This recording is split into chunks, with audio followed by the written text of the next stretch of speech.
سلام. بله، رفتیم تئاتر شهر با یکی از دوستام مبین خانوم نمایش روال عادی رو ببینیم به تهیه کنندگی مجید مجیدی و کارگردانی کیارش رست. اسم نمایش روال عادیه، همونطور که میبینین.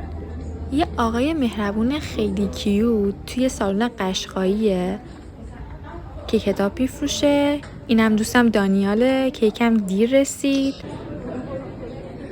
و حجمی از آدما رو داریم میبینیم که اومدن برای نمایش روال عادی. داشتم شکوفا میشدم، هر روز خودمو به حیرت مینداختم، میگفتم امروز دیگه میخوای چی از خودت در بیاریم.